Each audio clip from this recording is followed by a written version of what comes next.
என் style இதுதான். அவருக்கோசம் நான் மாத்திக்க முடியாது, எல்லாருக்கும் நான் மாத்திக்க முடியாது. கேலி பண்றீங்களா? அன்னைக்கு கொஞ்சம் ஆவசப்பட்டது உண்மைதான். நானும் தமிழ் மொழி, தாய்மொழி எல்லாம் தமிழ் தான். ஆனால் பூண்டி கலைவணன் சார் சொன்ன மாதிரி just is the first time எங்களுக்கு, தி வெரி ஃபஸ்ட் டைம். இந்த ஃபஸ்ட் டைமில் நாங்கள் திருத்திப்போம், சில விஷயங்கள் நாங்கள் கற்றுப்போம் உங்கள்கிட்டருந்து. We will come back strong. வரப்போகிற நாட்களில் வெரி ஸ்ட்ராங்காக நாங்கள் கம் பேக் பண்ணுவோம், அதில் மாற்று கருத்தே இல்லை. ஃபார்மர் ஃபினான்ஸ் மினிஸ்டர் தங்கத்தினர் சார் இல்லை, அவருக்கு முன்னாடி இருந்தவர் பிடிஆர் சார், அவரையும் என்னையும் ஒப்பிட்டு சில கருத்துக்கள் இங்கே சொன்னாங்க. நான் டிஸ்கஸ் பண்ணோம். Yes, language is a barrier தான் எனக்கு, அதை நான் மறுக்கலை. அன்றைக்கி கொஞ்சம் ஆவசப்பட்டது உண்மை தான். நானும் தமிழ் மொழி, தாய்மொழி எல்லாம் தமிழ் தான். ஆனால் பூண்டி கலைவணன் சார் சொன்ன மாதிரி நான் வளர்ந்தது திருவாரூர், பிறந்தது பாண்டிச்சேரி, படித்தது சென்னை, இப்போ என்னை தத்து எடுத்தது ஆர்கே நகர். இந்த 4 இடத்துலையும் நான் சுற்றி வந்திருக்கிறேன், ஒரு இடத்துல இல்லை. எல்லா இடத்துலையும் போய் வந்ததுனால இங்கே லேர்ன்டு ஸ்காலர்ஸ்லாம் இருப்பீங்க, நிறைய ஸ்காலர்ஸ் இங்கே இருக்கீங்க. இங்கே 234 ரெப்ரசன்டேட்டிவ் இருக்கீங்க. நீ கடந்த ஒரு 4 நாளாக எனக்கு சச்ச ஹானர். எனக்கு இது கொடுத்த எங்கள் தலைவருக்கு மிகப்பெரிய நன்றி சொல்லி ஆகணும். ஏன்னா ஒரே இடத்துல இவ்வளோ பேர், இவ்வளோ டிஸ்கஷன்ஸ்.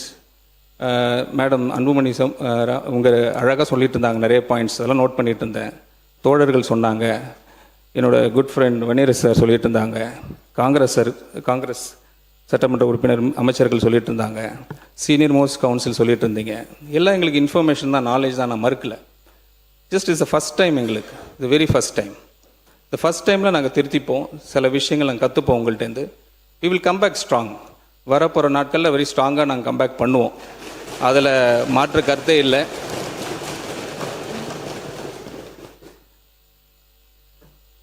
இப்போது நான் அந்த அறிக்கைக்கு, ஏன்னா ஆல்ரெடி இந்த டிஸ்கஷனில் நிறைய விஷயங்கள் நாங்கள் சொல்லிட்டோம்.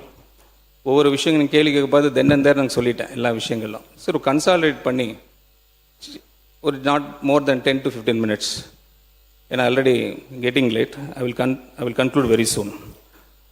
மாண்புமிகு பேரவைத் தலைவர் அவர்களே, நமது அரசின் முதல் வரவு செலவு திட்டத்தை இந்த பேரவையின் முன் வைக்கும் வாய்ப்பை எனக்கு வழங்கிய நமது மாண்புமிகு முதலமைச்சர் அவர்களுக்கு எனது நன்றியை தெரிவித்துக் கொள்கிறேன். இது உண்மையிலேயே ஒரு வெற்றி பட்ஜெட் ஆகும். இந்த பட்ஜெட் மூலம் நிதி ஒருங்கிணைப்பு மற்றும் சீர்திருத்தங்களை, பொதுநல நடவடிக்கைகள் மற்றும் உட்கட்டமைப்பு மேம்பாடு தொடர்பான புதிய அறிவிப்புகளுடன் சமநிலைப்படுத்தியுள்ளோம். திருத்த வரவு செலவு திட்டம் தொடர்பான விவாதத்தில் பங்கேற்ற இந்த சபையின் உறுப்பினர்கள் அனைவருக்கும் எனது நன்றியினை தெரிவித்துக் கொள்கிறேன். மேலும் ஒன்றிய அரசால் வழங்கப்படும் நிதி பகிர்வில் தமிழ்நாட்டிற்கு நியாயமான பங்கு கோரும் தீர்மானத்திற்கு முழு மனதுடன் ஆதரவளித்து இந்த சபைக்கு எனது நன்றியினை தெரிவித்துக் கொள்கிறேன். கடந்த 3 நாட்களாக இந்த பேரவையின் மாண்புமிகு உறுப்பினர்கள் எழுப்பிய ஒவ்வொரு கருத்தையும் நான் மிக கவனமாக கேட்டேன். இன்று எனது உரையின் மூலம் மாண்புமிகு உறுப்பினர்கள் எழுப்பிய கருத்துக்களை பற்றி நான் பதில் தெரிவிக்க விரும்புகிறேன். மாண்புமிகு பேரவைத் தலைவர் அவர்களே, இப்பேரவையில் எழுப்பப்பட்ட கேள்வி, மாநிலத்தின் சொந்த வரி வருவாய் SOTR 2,29,579 கோடி ரூபாயிலிருந்து 2,26,870 கோடி ரூபாயாக ஏன் குறைக்கப்பட்டது என்பதாகும். வரி வருவாயில் சரிவு ஏற்பட்டிருந்தும் செலவினம் எவ்வாறு அதிகரித்து உள்ளது? மாண்புமிகு பேரவைத் தலைவர் அவர்களே, ஜூன் மாதத்தில் நாங்கள் வெளியிட்ட வெள்ளை அறிக்கையின் மீது இந்த மாண்புமிகு பேரவையின் கவனத்தை ஈர்க்க விரும்புகிறேன். கடந்த 2 நிதியாண்டுகளில் 2024-25 மற்றும் 2025 மற்றும் 2026 மாநிலத்தின் சொந்த வரி வருவாய் வளர்ச்சி 8% குறைவாக இருந்தது என்பது நாங்கள் தெளிவாக குறிப்பிட்டிருந்தோம். அதே சமயம் முந்தைய அரசு இடைக்கால வரவு செலவு திட்ட மதிப்பீடுகளில் 19% வளர்ச்சி விகிதத்தை கருதியிருந்தது. இந்த வளர்ச்சி விகிதம் அடைய முடியாது என்றும், வழக்கமான வணிக சூழலில் பிஸ்னஸ் ஆஸ் யூஷுவல் 12% மீதான மாடரேட் வளர்ச்சி மட்டும் சாத்தியம் என்றும் நாங்கள் ஏற்கனவே வெள்ளை அறிக்கையில் குறிப்பிட்டிருந்தோம்.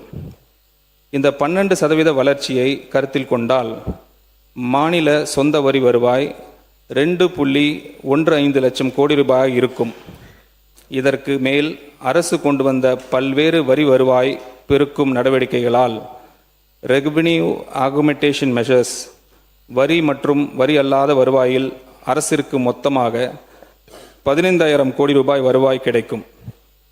ஜிஎஸ்டியில் ஃபேஸ்லெஸ் அசஸ்மெண்ட் மற்றும் ஆடிட் பதிவுத்துறையில் ஃபேஸ்லெஸ் பிரசன்ஸ்லெஸ் ரெஜிஸ்ட்ரேஷன் மற்றும் ரெக்டிஃபிகேஷன் ஆஃப் அனாமலிஸ், மோட்டார் வாகனங்கள் வரியில் ஆக்ஷன் ஆஃப் ஃபேன்சி நம்பர்ஸ் மற்றும் ரெவிஷன் ஆஃப் யூசர் சார்ஜஸ், மது உற்பத்தியாளர்கள் மீதான கூடுதல் சிறப்பு கட்டணம், அடிஷ்னல் ப்ரிவிலேஜ் ஃபீஸ் போன்ற எங்கள் அரசு மேற்கொண்ட பல்வேறு சீர்திருத்தங்களை செயல்படுத்தியதன் மூலம் நாம் எதிர்பார்த்த வரி வருவாய் வளர்ச்சி அடைய முடியும். Subscribe to One India and never miss an update.